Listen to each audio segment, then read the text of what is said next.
Welcome all of you. कल हमने direct indirect कल हमने डायरेक्ट इनडायरेक्ट में इम्पेरेटिव और ऑप्टेटिव सेंटेंस तक देखा था। आज हम एक्सक्लेमेशन सेंटेंस को छोड़ करके कुछ नियमों के बारे में चर्चा करेंगे।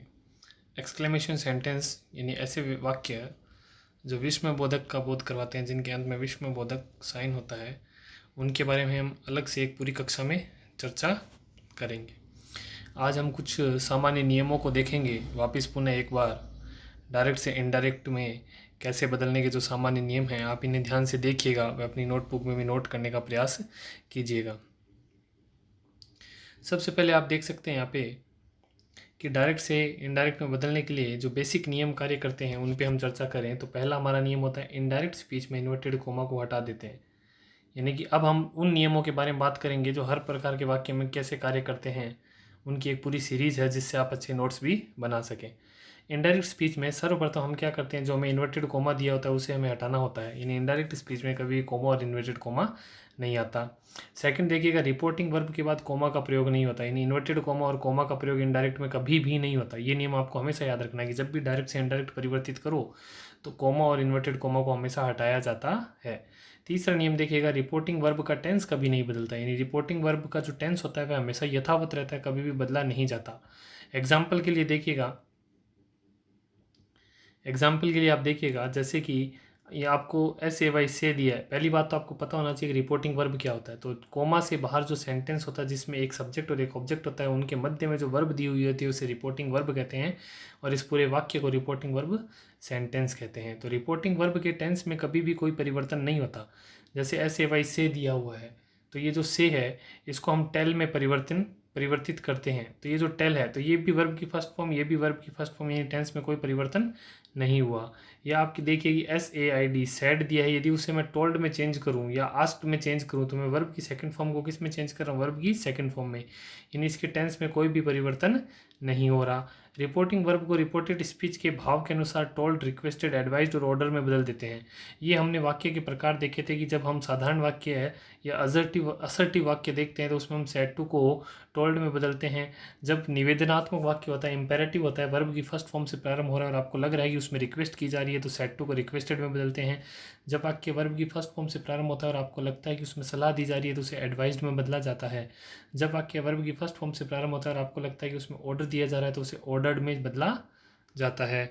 अगला देखिएगा, जो आपका फिफ्थ नियम है वह आपको कहता है कि जब डायरेक्ट स्पीच में ऐसा प्रश्न हो जिसका उत्तर यस या नो में दिया जा सके, अर्थात रिपोर्टेड स्पीच किसी सहायक क्रिया जैसे is, are, am, was, were, do, does, did, shall, will, have, had, can, may आदि से शुरू हो तो इनडायरेक्ट स्पीच को कनेक्टिव वर्ड्स इफ़ या वेदर से प्रारंभ किया जाता है।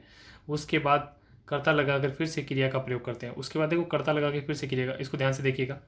जैसे हमने चर्चा की थी कि जो ऐसे वाक्य इन्वर्टेड कोमा में जो हेल्पिंग वर्ब से प्रारंभ हो और अंत में प्रश्नवाचक चिन्ह हो, उनको इन्वर्टेड कोमा हटा के हम इफ़ या वेदर का प्रयोग करते हैं। ये हमारा क्वेश्चनेटिव टाइप था या इंटेरोगेटिव टाइप था, उसमें हमने देखा था, वही ये नियम कह रहा है। यहाँ पे आप देख सकते हो पूरी हेल्पिंग वर्ब की एक सीरीज़ दी हुई है कि कौन कौन सी हेल्पिंग वर्ब होती है जिनका प्रयोग प्रारंभ में किया जाता है। और उसके बाद जब हम इसका इफ़ या वेदर का प्रयोग कर लेते हैं तो वापस हम इसके पश्चात किसका प्रयोग करते हैं, सब्जेक्ट का, न कि हेल्पिंग वर्ब से प्रारंभ करते हैं। हेल्पिंग वर्ब को किसके बाद लिखा जाता है, सब्जेक्ट के बाद में। देखिएगा इसके कुछ एग्जाम्पल यहाँ पे, जैसे कि डायरेक्ट में Akshay said to me are you reading a newspaper, तो आपने यहाँ ध्यान से देखा कि ये वर्ब की हेल्पिंग वर्ब से प्रारंभ हो रहा है। किससे प्रारंभ हो रहा है, हेल्पिंग वर्ब से। तो इन्वर्टेड कॉमा के स्थान पे क्या जाएगा, इफ़ या वेदर। उसके बाद देखिए इफ़ के बाद में आपने आर से प्रारंभ नहीं किया, आपने किससे प्रारंभ किया, सब्जेक्ट से। यानी सब्जेक्ट कौन होगा, यू। यू कैसा पर्सन है, सेकंड पर्सन। सेकंड पर्सन किसके अनुसार बदलता है, ऑब्जेक्ट के अनुसार। तो ऑब्जेक्ट कौन है रिपोर्टिंग वर्ब सेंटेंस में, मी। मी का सब्जेक्टिव केस क्या होता है, आई। तो यहाँ पे क्या लिख दिया, आई। चूंकि यहाँ आर है तो आर जो प्रेजेंट कंटिन्यूस हुआ, प्रेजेंट कंटिन्यूस टेंस किस में जाएगा, पास्ट कंटिन्यूस में।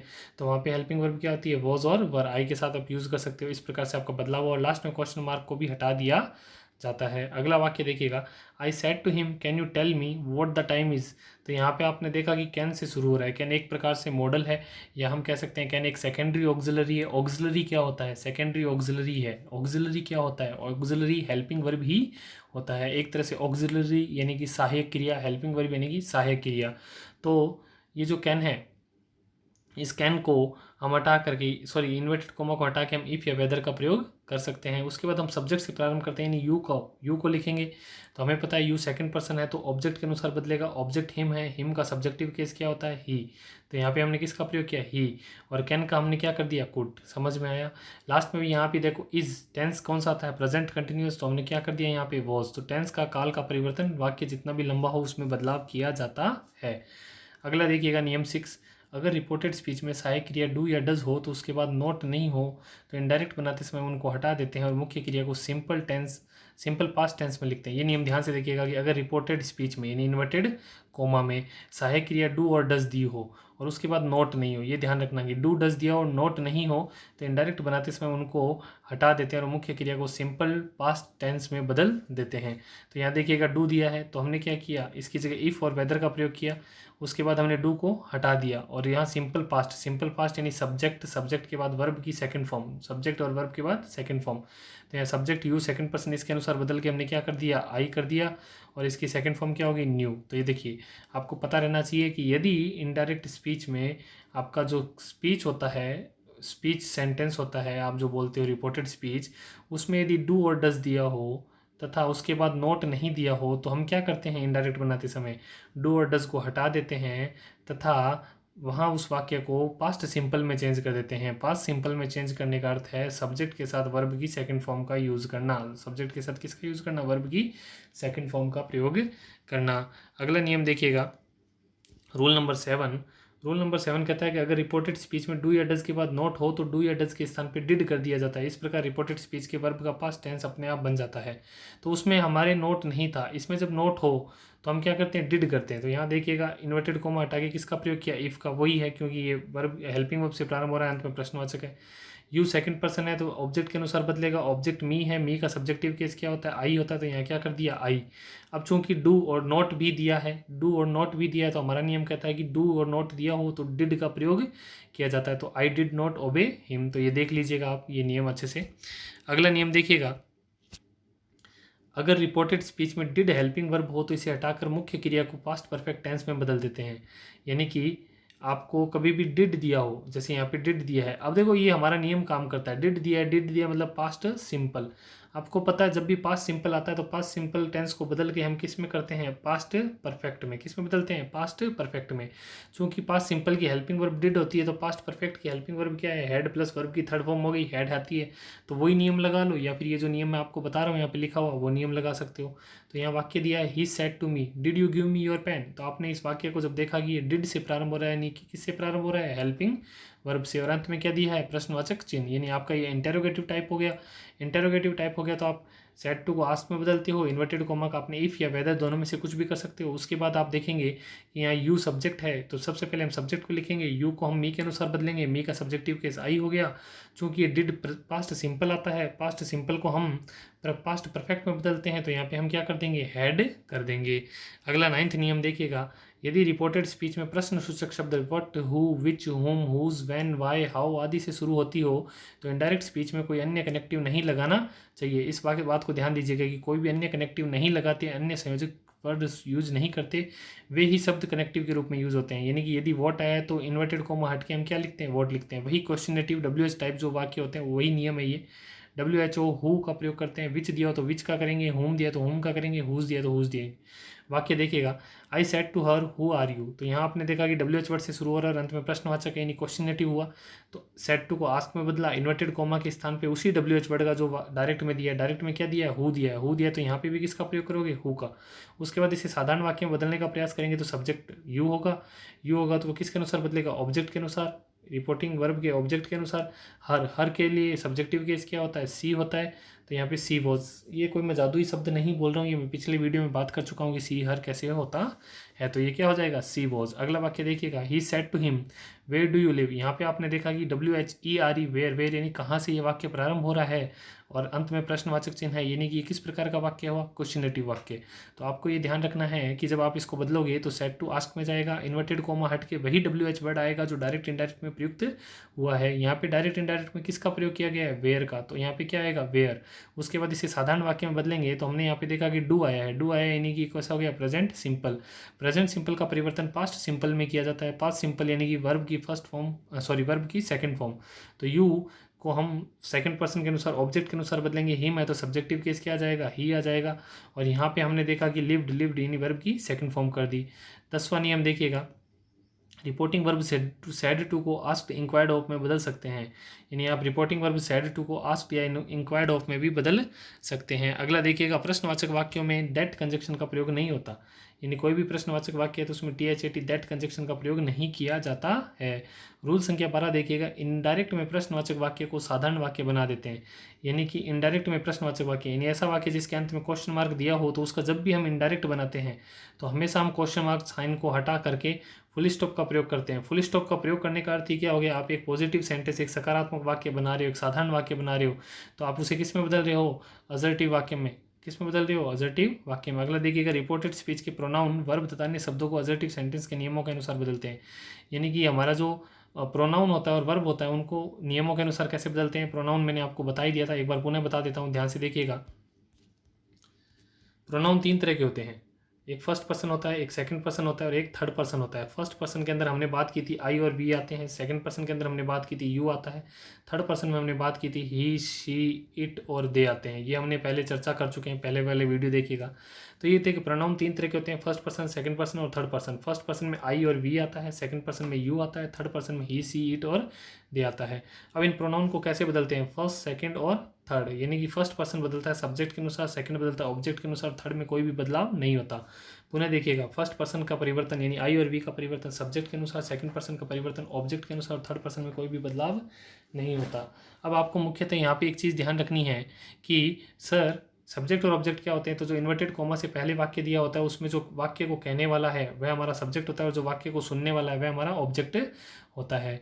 ठीक है, अब ये हमने इनकी विस्तार से चर्चा भी की थी। आई, माई, मी, ये आई की फैमिली होती है जिसमें आई सब्जेक्टिव केस होता है, माई पॉजिटिव केस होता है, मी ऑब्जेक्टिव केस होता है। यानी वाक्य में हमेशा आई सब्जेक्ट के रूप में आता है, कर्ता के रूप में आता है, माई हमेशा अधिकार सूचक शब्द के रूप, अधिकार सूचक सर्वनाम के रूप में आता है, मी हमेशा कर्म यानी ऑब्जेक्ट के रूप में आता है। वैसे ही वी ओवर अस, ये हमारी फैमिली हो गई इसकी। फिर हम दे की बात करें तो दे, दियर, देम, दे, दियर, देम। यदि हम यू की बात करें तो यू, योर, यू। यदि हम ही की बात करें तो ही, हिज और हिम। यदि हम सी की बात करें तो सी, हर और हर। इस प्रकार से हम इनकी परिवार के बारे में बात कर सकते हैं। ये पिछले वीडियो में मैंने चर्चा की है। आगे देखिएगा, सबसे पहले 14th रूल देखिएगा। इस वीडियो के अंदर जितने भी हम रूल्स पढ़ रहे हैं वो रूल्स डायरेक्ट इनडायरेक्ट के लिए परफेक्ट है, उसके अलावा आपको कोई भी रूल पढ़ने की आवश्यकता नहीं है। सबसे पहले रिपोर्टिंग वर्ब को देखिए, यदि रिपोर्टिंग वर्ब के साथ से, सेज, विल से या सैड हो तो इनडायरेक्ट में अपरिवर्तित से, सेज, विल, सेज या सैड रहेंगे। तो इस वाक्य पे बात पे ध्यान दीजिएगा कि आपका जो रिपोर्टिंग वर्ब सेंटेंस है उसमें यदि से, सेज और विल से और सैड दिया तो इनडायरेक्ट में भी ये अपरिवर्तित रहते हुए ऐसा का ऐसा इन्हें लिखा जाता है। रिपोर्टिंग वर्ब के साथ टू लगा हो तो इनडायरेक्ट स्पीच में इस प्रकार परिवर्तित होंगे, और यदि इनके साथ टू लगा हो, देखो किसी भी वाक्य के अंदर टू नहीं लगा हुआ, सिर्फ से लिखा हुआ है तो उसे वैसा का वैसा लिख देंगे। और जैसे राम से टू सीता, राम से टू सीता, से सीता, राम से सीता, या राम इतना से लिख दिया और इन्वर्टेड कॉमा शुरू हो गया तो से के साथ टू नहीं है, से के साथ टू नहीं है। उस स्थिति में क्या होगा, से ही रहेगा, सेज का सेज ही रहेगा। लेकिन अगर इनके साथ टू लगा दिया जाए तो से टू को हम टेल में परिवर्तित करते हैं, सेज टू को टेल्स में परिवर्तित करते हैं, विल से टू को विल टेल में परिवर्तित करते हैं, सैड टू को टोल्ड में करते हैं। यदि इनके साथ टू का प्रयोग नहीं होता तो यथावत इनडायरेक्ट स्पीच में इनको वैसा का वैसा लिख दिया जाता है। तो आपको ये ध्यान रखना है कि यदि किसी रिपोर्टिंग वर्ब सेंटेंस के अंदर जो हमें रिपोर्टिंग वर्ब दी हुई है से, सेज, विल से और सैड, और उनके साथ यदि टू का प्रयोग नहीं किया गया तो हम उन्हें यथावत इनडायरेक्ट स्पीच में वैसा का वैसा लिखते हैं। और यदि रिपोर्टिंग वर्ब के साथ टू दिया हो तो इनडायरेक्ट स्पीच में हम उन्हें आगे दिए हुए नियमों के अनुसार बदलते हैं, यानी से टू को हम टेल में, से टू को हम टेल में, सेज टू को हम टेल्स में, विल से को हम विल टेल में, सेड टू को हम टोल्ड में परिवर्तित करते हैं। अगला नियम देखिएगा, जब रिपोर्टिंग वर्ब के साथ टू लगता हो तो वहाँ ऑब्जेक्ट अवश्य होगा। इनडायरेक्ट स्पीच में टेल या टोल्ड के बाद ऑब्जेक्ट अवश्य होगा, तो ये नियम भी आप देख लीजिएगा। अगला 15th नियम देखिएगा, यदि रिपोर्टिंग वर्ब का टेंस पास्ट टेंस हो तो रिपोर्टेड स्पीच के सारे टेंस इस नियम से बदलते हैं। कौन से नियम से बदलते हैं वो देखिएगा। ये देखिए आपके सामने एक टेबल आ गई है, इस टेबल के अनुसार सारे नियम बदलते हैं, तो वो नियम देख लीजिएगा। यदि पास्ट टेंस हो तो किसके अनुसार उनका परिवर्तन किया जाता है, तो रिपोर्टेड स्पीच टेंस में डायरेक्ट स्पीच, या reported speech tense indirect speech, यानी ये पहली जो टेबल है वो डायरेक्ट के लिए, दूसरे जो लाइन है वो किसके लिए, इनडायरेक्ट के लिए। तो यदि सिंपल प्रेजेंट होगा तो सिंपल पास्ट में, ये हम टेबल के रूप में पिछले वीडियो में चर्चा कर चुके हैं, लेकिन एक बार पुनः इसके बारे में चर्चा कर रहे हैं। सिंपल टेंस यानी प्रेजेंट का प्रथम टेंस पास्ट के प्रथम में, प्रेजेंट का द्वितीय टेंस पास्ट के द्वितीय में, ये कॉन्टिन्यूस है इंडेफिनेट, यानी प्रेजेंट का कंटिन्यूस पास्ट के कंटिन्यूस में, प्रेजेंट का परफेक्ट पास्ट के परफेक्ट में, प्रेजेंट का परफेक्ट कॉन्टिन्यूस पास्ट के परफेक्ट कॉन्टिन्यूस में। ये देखिए इंडेफिनेट, इंडेफिनेट किसे कहते हैं, सिंपल टेंस को कहते हैं। किसे कहा जाता है, सिंपल टेंस को, प्रेजेंट सिंपल टेंस को। अगला देखिएगा, प्रेजेंट का फोर्थ टेंस पास्ट के फोर्थ टेंस में, पास्ट का प्रथम पास्ट के थर्ड में, पास्ट का सेकंड पास्ट के फोर्थ में, पास्ट का परफेक्ट में कोई बदलाव नहीं होता, पास्ट के परफेक्ट कंटिन्यूस में भी कोई बदलाव नहीं होता। विल सेल का हम वुड शुड कर देते हैं, फ्यूचर के जो विल सेल होते हैं उनका हम वुड शुड कर देते हैं। आगे देखिएगा, कैन का हम कुड कर देते हैं, मे का हम माइट कर देते हैं, कुड शुड वुड माइट का नो परिवर्तन है। अगर ये शब्द दिया होता है उसमें कोई बदलाव नहीं होता।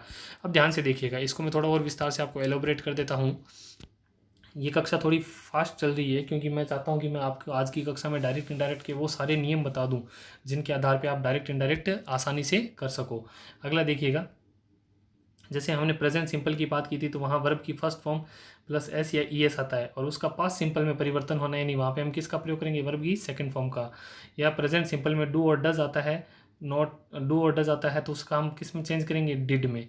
वैसे ही हमने प्रेजेंट कंटिन्यूस की बात की, जो प्रेजेंट कंटिन्यूस है उसमें इज एम और आर आता है, उसका परिवर्तन किस में होगा, पास्ट कंटिन्यूस में, वॉज और वर में। जो अभी हमने नियम बात की उसी की मैं हेल्पिंग वर्ब की बात कर रहा हूँ। और जो प्रेजेंट परफेक्ट होता है उसमें हैज़ हैव आता है, क्या आता है, हैज़ और है, उसका हम परिवर्तन किस में करेंगे, पास्ट परफेक्ट में, जिसमें किस क्या आता है, हैड आता है। प्रेजेंट परफेक्ट कंटिन्यूस के अंदर हैज़ या हैव के साथ बीन दिया होता है, बीन के साथ वर्ब की फर्स्ट फॉर्म प्लस आईएनजी होता है, इसका हम परिवर्तन कैसे करेंगे, हैड प्लस बीन, क्या कर देंगे, हैड प्लस बीन। इसी प्रकार जो पास्ट सिंपल होता है उसकी वर्ब की सेकंड फॉर्म दी हुई होती है तो हम उसे हैड प्लस वर्ब की थर्ड फॉर्म कर देते हैं, हैड प्लस वर्ब की थर्ड फॉर्म कर देते हैं। जो नियम लिखा है उसी की मैं हेल्पिंग वर्ब बता रहा हूँ। अगला देखिएगा, यदि आपको वॉज वर्ब दिया हो, यदि आपको डायरेक्ट इनडायरेक्ट में वॉज वर्ब दिया हो तो आप क्या करोगे, हैड बीन, क्या कर दोगे, हैड बीन प्लस वर्ब की फर्स्ट फॉर्म प्लस आईएनजी, यानी कि आपका पास्ट का सेकंड पास्ट के फोर्थ में। यदि आपको हैड प्लस वर्ब की थर्ड फॉर्म दिया है यानी कि पास्ट परफेक्ट दिया है तो इसमें कोई परिवर्तन नहीं होता। इनडायरेक्ट में इसको ऐसा का ऐसा लिखते हैं, इनडायरेक्ट में इसको ऐसा का ऐसा लिखते हैं। यदि आपको हैड बीन दिया है यानी पास्ट का फोर्थ टेंस दिया है जिसे हम पास्ट परफेक्ट कंटिन्यूस बोलते हैं, तो हम इसमें भी कोई परिवर्तन नहीं करते, इसको यथावत इनडायरेक्ट स्पीच में लिख दिया जाता है। यदि आपको टेंस के अंदर विल और सेल दिया है, विल और सेल दिया है, मे दिया है, ये सब दिया है, तो विल का हम वुड करते हैं, इनडायरेक्ट में विल का हम वुड करते हैं, सेल का हम शुड करते हैं, मे का हम माइट करते हैं, मे का हम माइट करते हैं, MIGST। यदि आपको डायरेक्ट में माइट और वुड और शुड और कुड इस प्रकार से दिए हो तो इनमें कोई भी परिवर्तन नहीं किया जाता है, इनको यथावत रखा जाता है। आगे देखिएगा, इसको मैंने थोड़ा एलोबरेट कर दिया है आपको। 16th नियम देखिएगा, रूल्स रिलेटेड टू टेंस की, टेंस से संबंधित नियम जो हम बात करें, रिपोर्टिंग वर्ब का टेंस प्रेजेंट टेंस या फ्यूचर टेंस हो तो रिपोर्टेड स्पीच के टेंस में कोई परिवर्तन नहीं होता। इंपॉर्टेंट रूल है बेटा ये कि आपकी जो रिपोर्टिंग वर्ब होती है उसका टेंस यदि प्रेजेंट सिंपल या फ्यूचर टेंस हो तो रिपोर्टेड स्पीच के टेंस में कोई परिवर्तन नहीं होता। ध्यान से देखिएगा, यदि आपकी इन्वर्टेड कोमा से पहले की जो वाक्य होता है जिसको हम रिपोर्टिंग वर्ब सेंटेंस कहते हैं, उसके अंदर जो रिपोर्टिंग वर्ब दी हुई होती है जैसे से दिया हुआ है तो ये एक प्रेजेंट फर्स्ट वर्ब की फर्स्ट फॉर्म है यानी प्रेजेंट टेंस है। यदि विल से दिया हो तो ये क्या है, फ्यूचर है। तो ये अगर यहाँ पे प्रेजेंट और फ्यूचर टेंस दिया हो तो जो हमारा इन्वर्टेड कोमा के अंदर सेंटेंस होता है उसके टेंस में कोई परिवर्तन नहीं किया जाता है, उसके टेंस में कोई भी परिवर्तन नहीं किया जाता है। यदि रिपोर्टिंग वर्ब सेंटेंस के अंदर यानी रिपोर्टिंग वर्ब सेंटेंस के अंदर वर्ब यदि वर्ब की सेकंड फॉर्म हो, पास्ट हो, उसी स्थिति के अंदर इन्वर्टेड कोमा के अंदर दिए गए टेंस के अंदर परिवर्तन किया जाता है। यही नियम ये कहना चाह रहा है, तो आप ये मेरे हिसाब से समझ गए होंगे। अगला देखिएगा, यदि कोई सर्वकालिक सत्य यानी हमने कल बात की थी यूनिवर्सल ट्रुथ, जैसे पृथ्वी सूर्य के चारों तरफ परिक्रमण करती है, पृथ्वी अपनी दूरी पर परिभ्रमण करती है, सूर्य हमेशा पूर्व दिशा से उदित होता है, सूर्य हमेशा पश्चिम दिशा में अस्त होता है, sun rises in east, sun set in the west. तो ये जो कुछ वाक्य होते हैं ये हमेशा सर्वकालिक सत्य होते हैं, इन्हें कभी कभी भी बदला नहीं जा सकता, न आप चेंज कर सकते हो न मैं बदल सकता हूँ, ये यथावत रहते हैं। कोई कहावतें हैं, कोई भी कहावत है, इंग्लिश में कोई भी फ्रेज़ है, कोई भी कहावत है, जैसे हम हिंदी में बात करें तो आम आम खाओ गुठलियाँ मित गिनो, ऐसा कुछ करके कुछ जो भी कहावतें होती हैं, उसी प्रकार इंग्लिश के अंदर जो भी फ्रेज़ आती है, जो कहावतें आती है, उनके अंदर परिवर्तन नहीं होता। आदतन क्रियाएं, हैबिचुअल एक्शन जो होते हैं, आदतन क्रियाएं होती है, तो वो जो आदतन क्रियाएं होती है, जो कोई आदतवश करता है तो उसके अंदर भी परिवर्तन नहीं होते। ऐतिहासिक, जैसे आदतन क्रियाएं, कुछ ऐसी आदतें बन चुकी है कि वह तो हमेशा झूठ ही बोलता है, तो वह उसकी आदत बन चुकी है, तो उनके अंदर भी परिवर्तन नहीं होगा। ऐतिहासिक तथ्य, हिस्टोरिकल फैक्ट जो होते हैं, उनके अंदर भी परिवर्तन नहीं होता।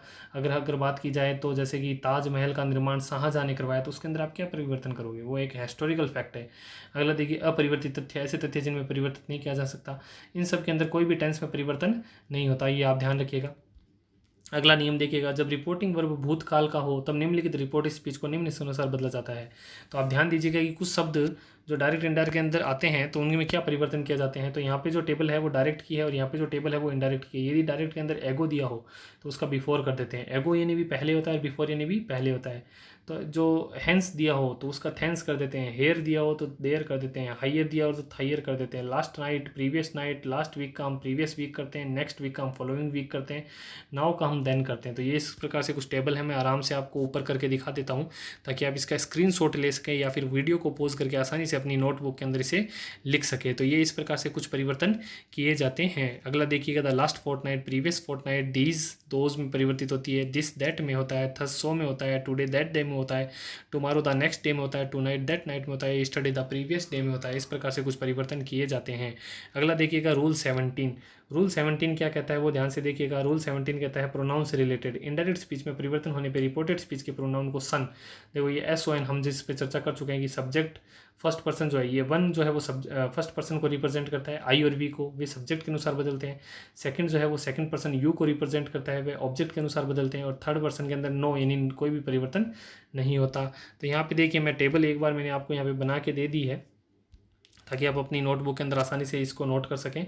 Person, nominative, objective, possessive and reflexive case. यहाँ पे नॉमिनेटिव केस यानी सब्जेक्टिव केस होता है, ऑब्जेक्टिव केस की भी बात की गई है, पॉजेसिव केस की भी की गई है और रिफ्लेक्सिव केस भी की गई है। देखो थोड़ा सा यहाँ पे आगे पीछे हो गया है। आगे पीछे होने का अर्थ ये है कि यहाँ पे जब टाइपिंग की गई थी तो वो थोड़ा आगे पीछे हो गया। जैसे ये पॉजिटिव केस है वह बीच में दिया हुआ है और ऑब्जेक्टिव केस तीसरे नंबर पे दिया है, ये थोड़ा सा ऊपर से आप देख लेना, ये नहीं कि आप गलत उतार लो। जैसे कि फर्स्ट पर्सन के अंदर आई आता है तो आई हमारा नॉमिनेटिव केस बोल सकते हो या सब्जेक्टिव केस बोलते हो। नॉमिनेटिव केस का अर्थ क्या होता है, नामकरण वाला, यानी कि जो नाम के स्थान पर प्रयुक्त होता है, सब्जेक्टिव केस ही होगा।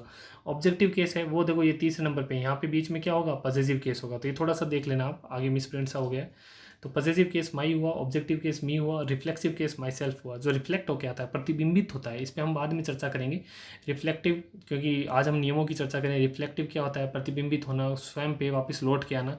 तो आई, माई, मी और माई सेल्फ। वैसे ही फर्स्ट पर्सन में एक और आता है वी, जिसका परिवार है वी ओवर और अस। ओवर हो गया हमारा पॉजिटिव केस, अस हो गया ऑब्जेक्टिव केस, ओवर सेल्फ हो गया रिफ्लेक्सिव केस।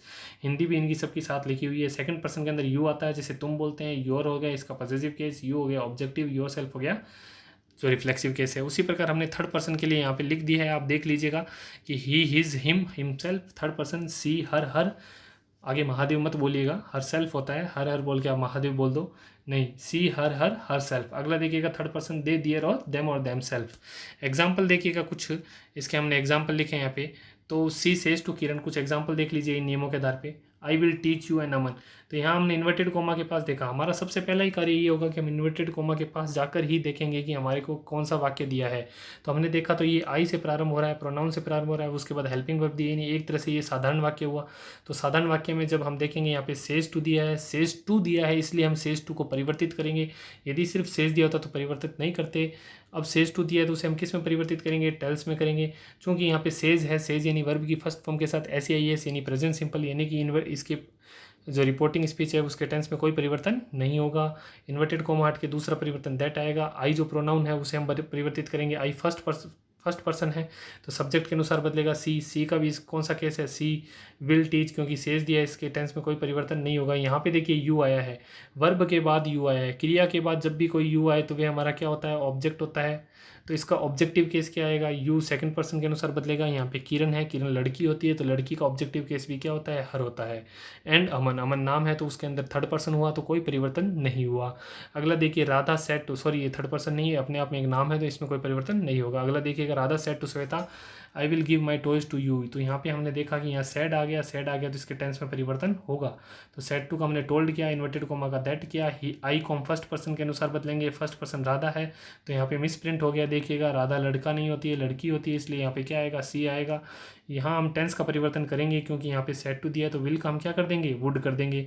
वुड के बाद गिव, और यहाँ देखो माई आया है, माई प्रोनाउन कौन सा होता है, फर्स्ट पर्सन प्रोनाउन होता है, फर्स्ट पर्सन प्रोनाउन का पॉजेसिव केस है तो राधा का जो पॉजेसिव केस है वह क्या होगा, यहाँ पे देखिए वापस बॉयज़ वाला आ गया तो यहाँ हिज की जगह क्या करोगे, हर करोगे। या तो ये नाम चेंज कर लीजिए या फिर ये चेंज कर लीजिए, टॉयज टू हर। ठीक है, क्लियर है।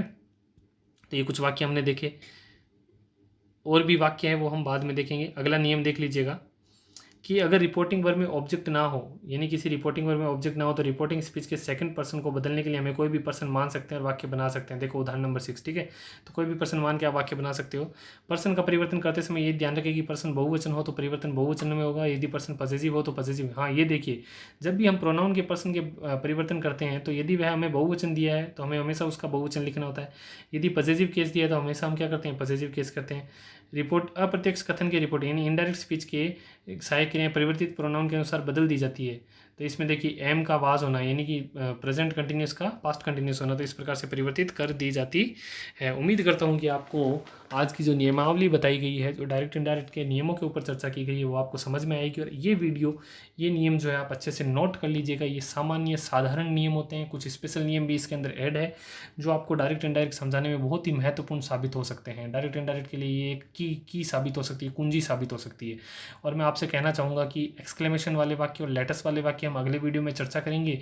साथ ही साथ हम एक बार इसका हल्का सा जो भी क्वेश्चन आंसर है वो रिवाइज कर लेंगे, फिर हम हमारा नेक्स्ट टॉपिक लेंगे। तो आज आप देखिएगा, हम वापस एक बार चर्चा करते हैं कि जब भी हम कोई डायरेक्ट इनडायरेक्ट करते हैं तो इन्वर्टेड कोमा के पास जाके सबसे पहले वाक्य की पहचान करते हैं कि दिया गया वाक्य किस प्रकार का है। तो यदि वाक्य सब्जेक्ट से प्रारंभ होता है और अंत में फुल स्टॉप दिया हो तो ये हमारा एक असर्टिव या साधारण प्रकार का वाक्य होता है। ठीक है, यदि वाक्य हेल्पिंग वर्ब से प्रारंभ हो या किसी WH वर्ड से प्रारंभ हो और अंत में क्वेश्चन मार्क दिया हो तो ये हमारा एक इंटरोगेटिव क्वेश्चनेटिव टाइप का वाक्य है। यदि कोई वाक्य वर्ब की फर्स्ट फॉर्म से प्रारंभ हो और अंत में फुल स्टॉप दिया हो तो ये हमारा एक इंपेरेटिव टाइप का वाक्य है। यदि कोई वाक्य MAY में से प्रारंभ हो तो ये हम कह सकते हैं ये ऑप्टेटिव टाइप का वाक्य है। यदि हमारा कोई वाक्य है ऐसा जो अल्लाह, हुर्रे, इन सबसे प्रारंभ हो, एक्सक्लेमेशन साइन दिया हो तो वह हमारा एक्सक्लेमेटरी रहता है, जिसकी हम चर्चा अगली कक्षा में करेंगे। इन सभी वाक्यों के लिए सैड टू को परिवर्तित करना और इन्वर्टेड कोमा को परिवर्तित करना, इन सब के नियम क्या है, अलग अलग है। बाकी 3 नियम जो होते हैं, टेंस का परिवर्तन, प्रोनाउन का परिवर्तन और समय सूचक शब्दों का, बस हर वाक्य के लिए सेम होता है।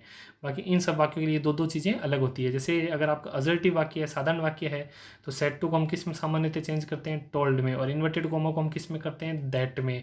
यदि आपका क्वेश्चनेटिव वाक्य है जो हेल्पिंग वर्ब से प्रारंभ हो रहा है, इससे WH वर्ड से, तो हेल्पिंग वर्ब से प्रारंभ हो रहा है तो हम सेड टू को किस में बदलेंगे, आस्ट में। WH वर्ड से प्रारंभ हो रहा है तो आस्ट में।